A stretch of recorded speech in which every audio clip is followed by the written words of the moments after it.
አንድ ወንጀል ይበልጥ አስፈሪ የሚያደርገው አጋጣሚ የወንጀሉ ምክንያት አልባነት ይሆናል።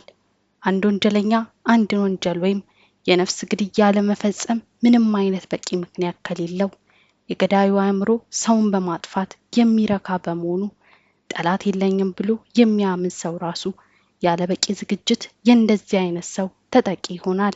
የአርተር ሃቺንሰን ታሪክ የሚጀምረው በሴልቢ ደም አፋሳሽ ምሽት ሳይሆን ከዚያ ከ10 ዓመታት በፊት በሰሜን ምስራቅ እንግሊዝ ዱራም ውስጥ ነው።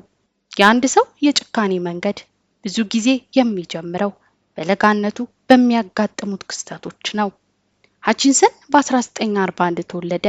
ስለ ልጅነቱ የሚወጡ መረጃዎች እንደሚያመለክቱት ገና በወጣትነቱ ከሕግ ጋር መጣላት ጀምሮ ነበር። በቤተሰብ ውስጥ የነበረው አስተዳደግ የተዛባና ለወንጀል የሚያጋልጥ እንደነበር ይነገራል። ገና በአስራዎቹ ዕድሜ ውስጥ እያለ በስርቆትና በሌሎች ጥቃቅን ወንጀሎች የታወቀ ሆነ። ነገር ግን በውስጡ የነበረው ልዩ ባህሪ ሰዎችን የመቆጣጠርና የማሰቃየት ፍላጎት ገና ያኔ ነበር መታየት የጀመረው። ሃቺንሰን ወንጀል የሚፈጽመው ለገንዘብ ብቻ አልነበረም። የሱ ዋና መነሳሳት ሰዎችን በማስፈራራትና በሌሎች ላይ ስልጣን በማሳየት የሚገኘውን እርካታ ይፈልግ ነበር። ዘፎክስ የሚለውን ቅጽል ስም ያገኘው በስርቆት ስራው ወቅት በነበረው እጅግ ተንኮለኛና ብልህ አካሄዱ ነበር። በሰዎች ቤት ውስጥ ሳይታወቅ የመግባትና በጨለማ ውስጥ የመደበቅ ችሎታው ለራሱ ትልቅ ኩራት ይሰጠው ነበር። እንደ አውሮፓውያን አቆጣጠር በ1983 መጀመሪያ አካባቢ ሃቺንሰን ባስገድዶ መድፈር ወንጀል ተከሶ በእስር ላይ ነበር። ይህ በስህተት በውስጡ ያለውን ቂም ይበልጥ አባባሰው። ከእስር ቤት አምልጦ በነበረበት ወቅት ሕግን መናቅ ብቻ ሳይሆን ማህበረሰቡን የማሸበር ከፍተኛ ፍላጎት ነበረው። ይህ ቂምና የስልጣን ጥመኝነት ነው ወደ ሴልቢ ከተማ የመራው። ሃቺንሰን ለሳምንታት በጫካዎችና በተተወ ቦታዎች ውስጥ እየተደበቀ ይኖር ነበር።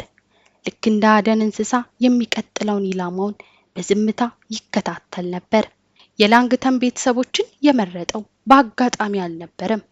የቤቱ መገለልና የቤተሰቡ ሀብት ለተንኮሉ ምቹ ሁኔታን ፈጥሮለታል። ሴፕቴምበር ወር 1983 ዓ.ም የላንግተን ቤተሰቦች ልጃቸውን ሳራን የሚድሩበት ወቅት ነበር እና መላ ቤተሰቡ በደስታ ድባብ የተሞላበት ጊዜ ላይ ነበር። ሴፕቴምበር 28 ቀን የተካሄደው ይህ ሰርግ በታላቅ ዝግጅት ተከውኖ ምሽት ላይ ተጠናቀቀ። ሁሉም ወደ ቤቱ ተበተነ።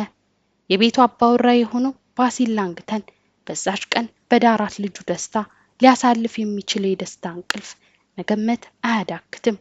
በዚህ ምሽት ሲሆን ባሲልን ጨምሮ በዛ ቤት የሚኖሩ የቤተሰቡ አባላት ካስደሳቹ ቀን መጠናቀቅ በኋላ ወደ መኝታቸው አመሩ። ሴፕቴምበር 28 ቀን 1983 ምሽት ለላንግተን ቤተሰቦች የደስታ ማሳረጊያ መሆን ነበረባት። የልጃቸው የሳራ የሰርግ ግብዣ በደመቀ ሁኔታ ተጠናቆ ቤተሰቡ ወደ ቤታቸው የተመለሱት በሰላም ለመተኛት ነበር። ነገር ግን አርተር ሃቺንሰን በቤቱ ጓሮ በሚገኘው ቁጥቋጦ ውስጥ ሆኖ እያንዳንዱን እንቅስቃሴያቸውን ይከታተል ነበር። ከሌሊቱ 9 ሰዓት ገደማ አካባቢ ቤቱ ጭልጥ ያለ ጸጥታ ውስጥ ገባ።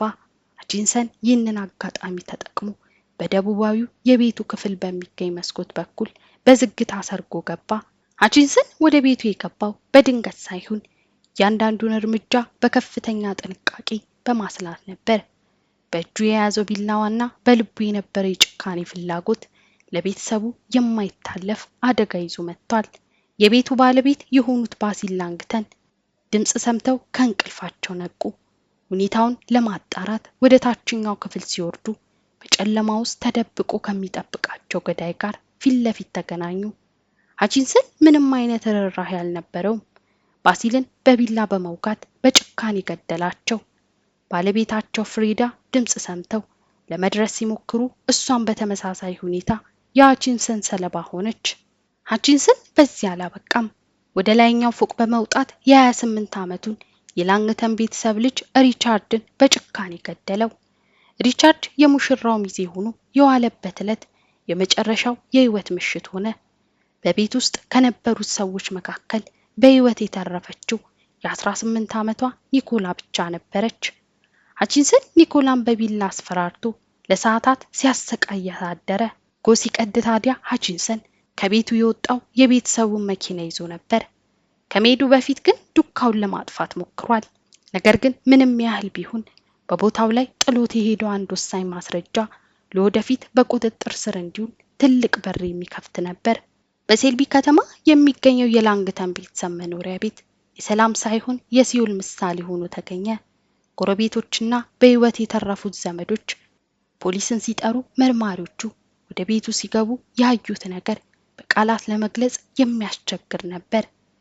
ልምድ ያላቸው መርማሪዎች እንኳን በቤት ውስጥ ባዩት ትዕይንት ደንግጠው ነበር። የሰርግ አበባዎችና ስጦታዎች ባሉበት ቤት ውስጥ የሶስት ቤተሰቦች አስክሬን በደም ተለውሶ ተገኘ። ፖሊሶች መጀመሪያ ላይ ግራ ተጋብተው ነበር። ይህ ዘረፋ ነው ወይስ የግል በቀል የሚለው ጥያቄ ፈጠረባቸው። ሃቺንሰን በቤት ውስጥ ለሰዓታት በቆየበት ወቅት ምግብ ተመግቧል፣ የወይን ጠጅም ጠጥቷል፣ አልፎ ተርፎም ገላውን ታጥቧል። ይህ የሚያሳየው ግለሰቡ ምን ያህል ስሜት የሌለውና በድርጊቱ የሚኩራራ መሆኑን ነው። ፖሊስ ምርመራውን ሲጀምር አንድ ወሳኝ ማስረጃ አገኘ። ሃቺንሰን ምንም እንኳን ጥንቃቄ ቢያደርግም በቤቱ ጓሮ በሚገኘው ቁጥቋጦ ውስጥ የራሱን የጣት አሻራና አንዳንድ የግል ቁሳቁሶችን ጥሎ ሄዶ ነበር። መርማሪዎቹ በፍጥነት መረጃውን ወደ መዝገብ ሲልኩ አርተር ሃቺንሰን የሚለው ስም ወዲያውኑ ብቅ አለላቸው።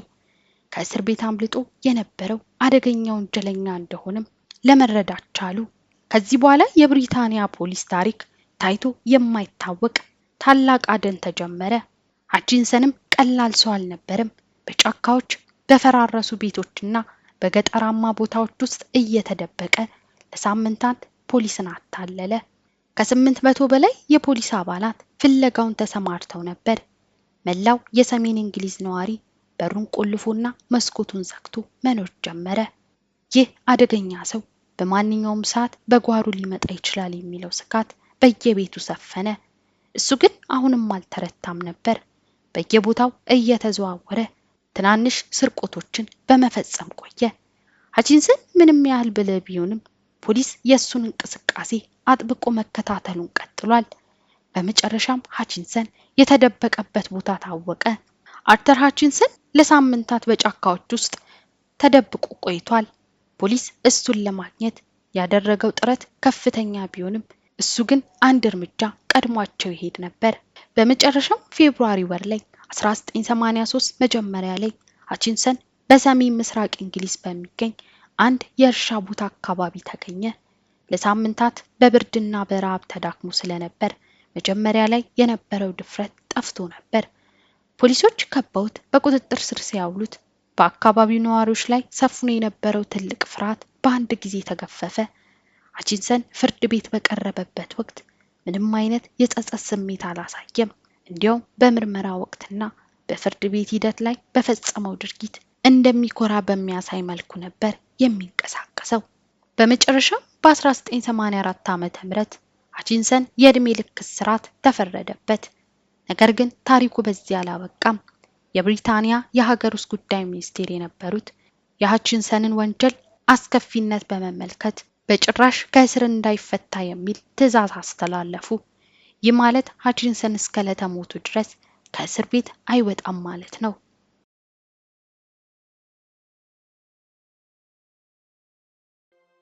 ውድ ቤተሰቦቼ ለዛሬ ያዘጋጀሁት ቪዲዮ ይህን ይመስል ነበር። እናንተስ በዚህ ታሪክ ላይ ምን ሐሳብ አላችሁ? ሐሳባችሁን ኮሜንት ላይ አሳውቁኝ። ለዚህ ቻናል አዲስ ይሆናችሁ ሰብስክራይብ እያደረጋችሁ ተቀላቀሉ።